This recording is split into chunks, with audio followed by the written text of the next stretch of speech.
قل إن كانت لكم الدار الآخرة عند الله خالصة من دون الناس فتمنوا الموت إن كنتم صادقين ولن يتمنوه أبدا بما قدمت أيديهم والله عليم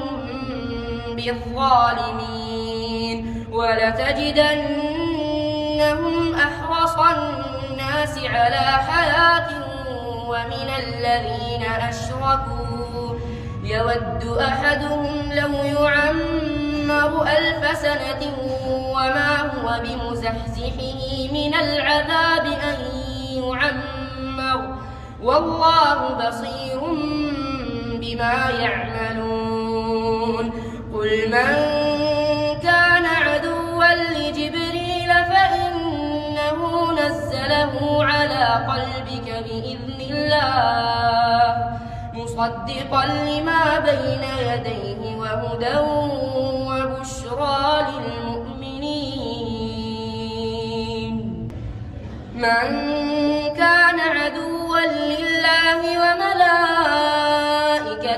ورسله وجبريل وميكال فإن الله عدو للكافرين ولقد أنزلنا إليك آيات بينات وما يكفر بها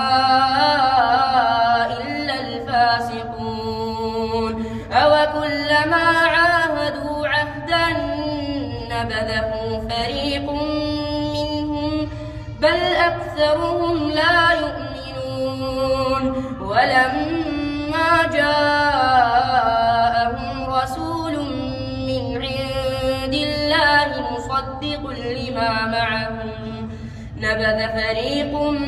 من الذين أوتوا الكتاب كتاب الله وراء ظهورهم كأنهم